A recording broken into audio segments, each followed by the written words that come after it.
Trent Alexander-Arnold has said that quitting Liverpool was the hardest decision that he's made in his life. The question is, why do people not believe him? And why are so many Liverpool fans calling him a traitor, a snake, a Judas? Let's have a little discussion about the reasons why the fans are feeling what they're feeling, but why Trent is either justified or maybe not justified on his move and goals to go and play for Real Madrid in the summer. So Trent has been at Liverpool for 20 years, basically his whole life, right? He's 26 right now. And so you can understand why leaving the club that you call your own, the club that you supported as you've grown up, you've come up through the academy, and now you've gone and become a mainstay in the team. You've won everything that you can win with your boyhood club. That's the dream scenario for basically any kid, right, that supports a football team. You get the chance to even grace their pitch a single time, and you've lived out the fantasy of all of your mates, family, whatever.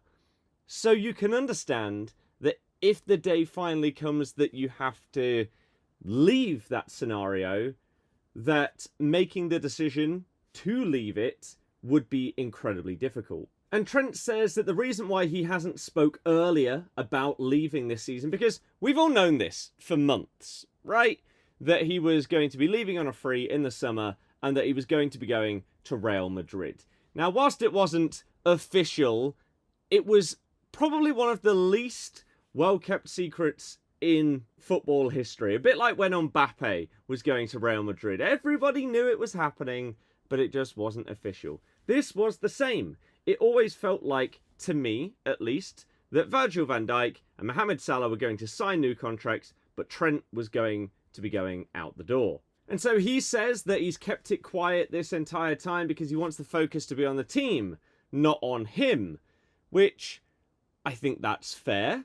And for the team's best interests, which, in his words, securing the number 20. Which, let's be realistic, for any Liverpool fans watching, that is more important than what happens with Trent. You won the Premier League. And this time, with you guys, the fans, actually able to celebrate it with them. It was criminal that even whilst you won your league title in the height of COVID and everything like that, that you never got a post sort of victory celebration with the club, with the players, with a trophy lift of some kind, something like that. You deserved it, especially after it had been so many years without winning the title. So to get that 20th league title, the second Premier League, with everybody there, with people like Trent, Van Dijk, Salah, everybody involved, the only downside I would imagine for a lot of Liverpool fans is that it wasn't with Klopp, who has given you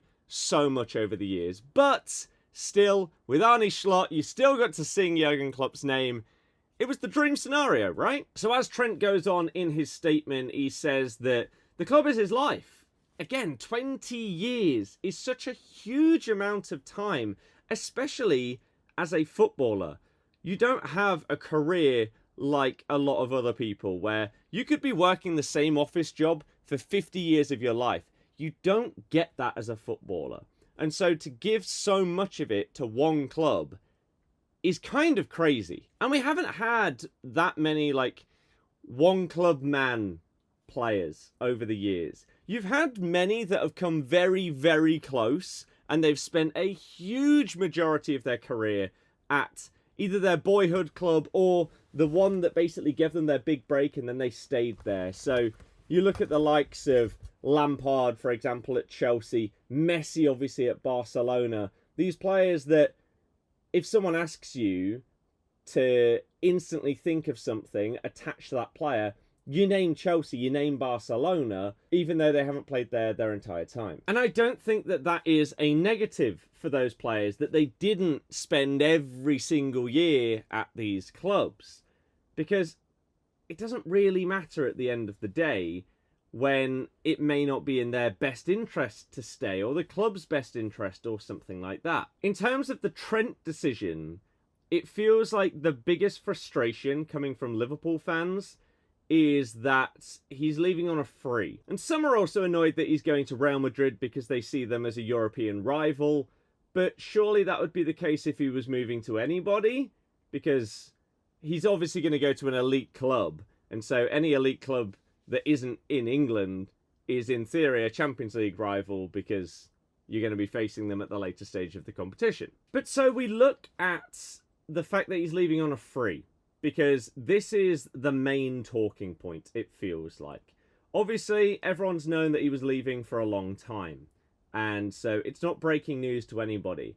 However, a lot of Liverpool fans are frustrated that when other players signed their contracts before, Trent only signed a 4-year deal instead of a potential 6-year one that he could have had, and so that this was in the pipeline for a very, very long time, and he knew that he was going to be leaving on a free for years ahead of the fact. Do I believe that's the case? And that 4 years ago, when he signed that contract, he knew he was going to be leaving to go to Real Madrid at the end of it? No. I don't think that you could genuinely believe that anybody thought that that would be the end result. And you definitely couldn't believe that that's the reason why it was only a 4-year contract. So the question is, should he have signed another contract in order to get the club money? This is the point of contention. Because someone like Jack Grealish had signed a contract with Aston Villa, and therefore they got £100 million when he moved to Man City so that the club could reinvest it. And you actually had the board members come out and come and do a video, which was actually really well received, talking about the fact that they simply can't turn this down. It is like club-changing amounts of money that they would be able to go and reinvest. And they did that. They spent it on a few players. I think you had the likes of like Buendia and Danny Ings coming in at the time. So you have seen that kind of thing happen. And similar to West Ham, really. Would Declan Rice potentially have wanted to stay with West Ham longer? Maybe, but the opportunity to join these huge clubs and to get the club a ton of money at the same time, everyone's a winner, really. In Trent's situation, though, the only real loser here is Liverpool. Trent gets a massive signing on bonus for going to Real Madrid. He will also get increased wages, which is expected as a free transfer. Real Madrid win because they're signing the player that they want to sign, and whilst they do have to pay him, they don't strengthen any other club by spending money on their player. Whereas Liverpool, in their eyes, they have like a maybe 75 mil plus asset leaving the club for free. So they're massively losing out, and so that's where a lot of the frustration comes. Why didn't he sign a contract with a release clause of, let's just make it up and say 75 million to bring in some money for the club? I think there are two main things to talk about here. One, as a player, if you're coming up at your boyhood club, what is your dream? It's to win stuff and be one of the reasons why you win things. Okay? Trent has done that. He's done both of those things. Even just like the corner taken quickly moment that is just iconic and was huge in that Champions League campaign. His performances in the Premier League campaign, where you won it under Klopp, and everything he's done in between, winning other trophies and titles. He has been pivotal in things, and whilst he's been questioned defensively, and Liverpool fans have ironically defended him the entire time, but now are switching up and saying that he was never able to defend, that's just bitter, and it's quite low, if I'm honest, to just basically admit that you were lying for years because it was your player and now you're telling the truth. I think that's really poor, and anyone that's done that, I don't think it's really fair for them to be properly part of the conversation, because you're always just going to side with what is best for you or your club, even if you know that it's a lie, which is a bit silly. But so I think it would be a very different situation if Trent was leaving the club that he loves so much, and you hadn't won anything, it would be like, well, you love it so much, you want us to win, but yet you're leaving. Why wouldn't you stay and try and bring joy to the fans of the club in the way that you want the club to succeed? But that isn't the case, because he's already won it all. He's now won the Premier League twice, which, if you had asked that when Trent was breaking through, if you would have said that this guy is going to be part of a squad that wins, or at least helps you to win 2 Premier Leagues and a Champions League and the other trophies, and then he goes to Real Madrid at the end of it, would it have been taken? Absolutely it would have. So, where do you draw the line? Should he have signed a new contract in order to get the club money as well? Or do you have to also take into account his personal choices? He's won everything now with the club. He now wants to go and experience what most other players do in going to different clubs, cultures, leagues, and seeing how he fares. I think that's understandable. And some people are bringing up the fact that he has said in the past that it means more to win trophies with Liverpool, right? Because of his connections to the city, the club, etc. That might still be true, even if he wins 3 Champions Leagues in a row with Real Madrid. He might not get the same buzz that he got winning it with Liverpool. Just because he's leaving, it doesn't mean that that sentiment has changed. And it might not be until he wins something with Real Madrid that that is fully confirmed. And I think that has to be, like, you have to accept that, really, from a personal standpoint. Of course, from a career standpoint, it's great. He's joining, arguably, maybe not even arguably, the biggest club in the world. One of the most successful clubs in the world. 15 Champions Leagues, right? And I've seen a few people talking about why would he join Madrid. Like some of you will have potentially seen Rory's video where he talked about the things that Liverpool have and the things that Real Madrid have, and that they're basically all comparable. He's got as much chance of winning a title and silverware at Liverpool than he does at Real Madrid. He has as much chance at winning the Ballon d'Or at Liverpool, which he's talked about in the past that he wants to do that one day, as he does at Real Madrid. And all of these things. And I simply don't agree. If he cares about winning titles, Real Madrid have won, in like the last decade, they've won 18 major trophies. Liverpool have won 9. No, 17 for Real Madrid. So, just under double. It is simply easier to win more trophies if you're part of Real Madrid than you are Liverpool, because, as is also the point made in the same video, the league is less competitive than the Premier League. So, if you care about accruing trophies, which, again, not to call out Rory, because so many people are making these kind of videos and saying the same things, but he loves silverware. He thinks that football is all about silverware. So if Trent also has that same sentiment and cares about winning as many trophies as possible in his career, the move to Real Madrid makes sense. Right? Even if winning a trophy with Liverpool means more than it does with Real Madrid, he might just now want to see how much he can win throughout the rest of his career now that he's basically completed football with Liverpool. But back to the previous point of, should he have signed a new contract? And we talked about people like Jack Grealish and others in the past that have signed them knowing that the player is going to leave, but guaranteeing that the club gets a certain amount of money. Matheus Cunha is actually one of the most recent examples of this. He signed a new contract in the January window when it looked like he was going to move.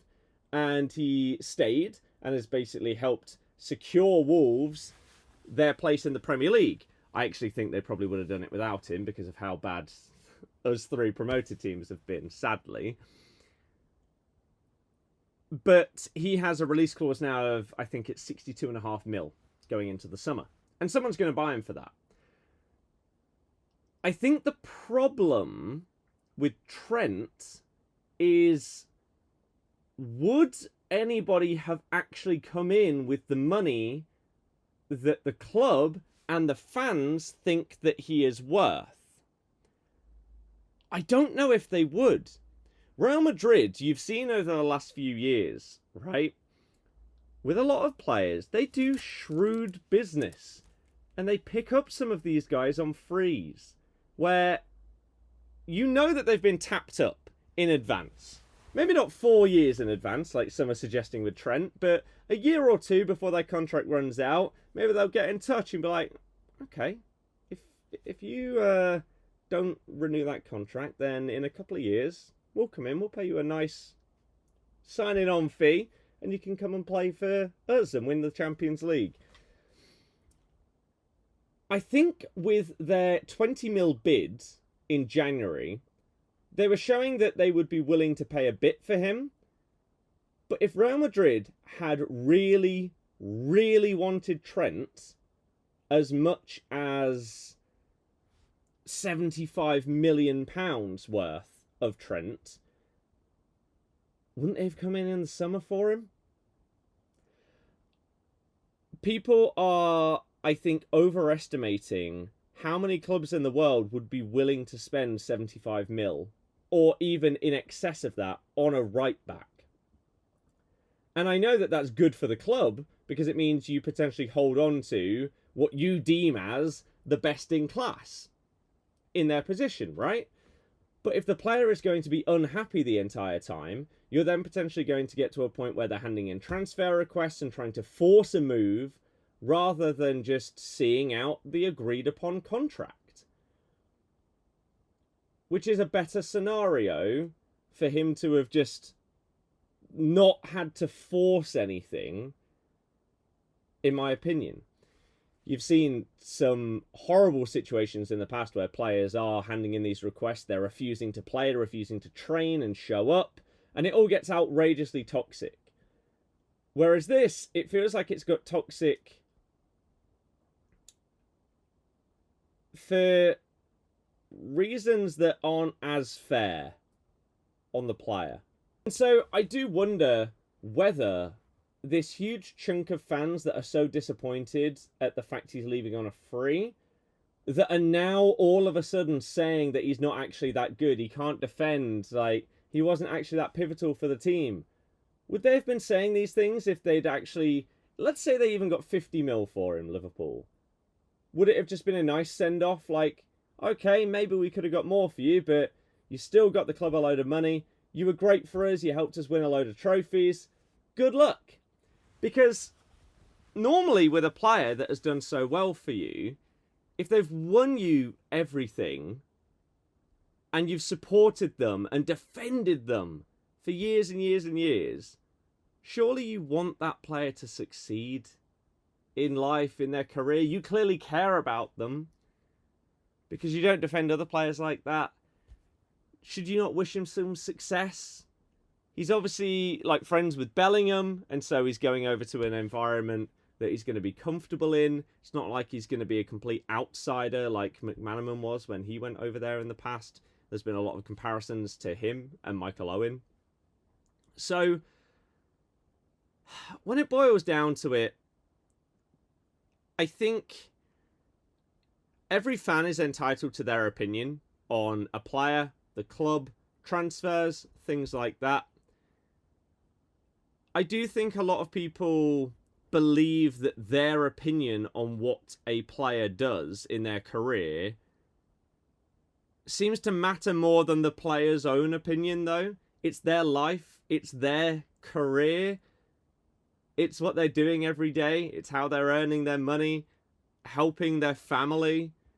And listen, of course, it's not as if Trent's on £5 a week at Liverpool, right? No one's saying that. But you know what I mean, right? The man has gone through basically every emotion with Liverpool that you probably possibly could. From some of the knockouts that they've had in Europe, falling at an outrageously high points tally to still not win the Premier League behind Man City, But to then keep going with the perseverance and end up finally doing it, winning a Champions League, now winning the Prem again, come back from injury problems as well. And now you get a chance to play for the club that most players seem to have as their dream. Like, if you could play for any club in the world other than the one that you support, the vast majority of people's answers throughout the last few decades has probably been Barcelona and Real Madrid. And now Real Madrid have eked up a little bit because of Barca's financial problems over the last decade or so that they're slowly but surely recovering from. And so playing for Real Madrid is the peak right now in football. They are the team. And some of the people that are making it out as if playing for Liverpool is the same as playing for Real Madrid will then also bet on Real Madrid to win the champion, or they'll predict Real Madrid to win the Champions League every single year because it's Real Madrid.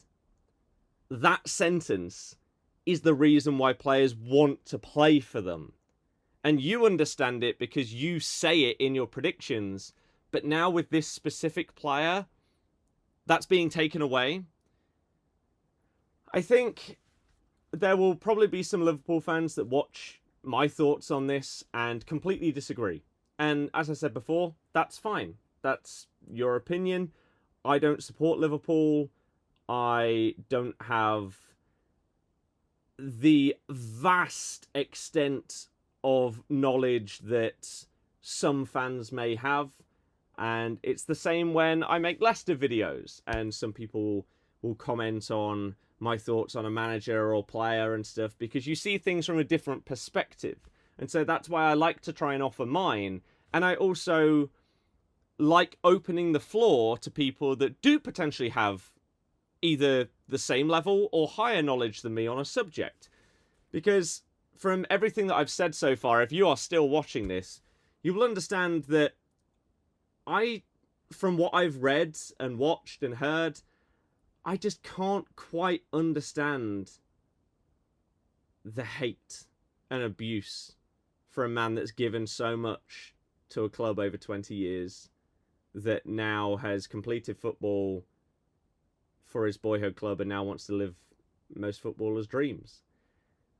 If anyone can sort of eloquently explain things in a way that maybe I haven't seen, then maybe I will see some kind of light and edge towards some of the stuff that I'm seeing online. And this, of course, isn't to say that every Liverpool fan is abusing Trent. That isn't the case. But social media is a toxic place. And so the vocal minority often shout the loudest. So let me know your thoughts. Is he a traitor? Is he just doing what the vast majority of players would love to do with their careers? Absolutely smash it for the team you've supported and then play for the biggest teams in the world, potentially winning Champions Leagues with them both? I don't know. Hopefully you enjoyed this. A little bit of a different type of sit-down video. I'd like to do more of these going forward, especially if the discourse and conversation goes well. So that's about it.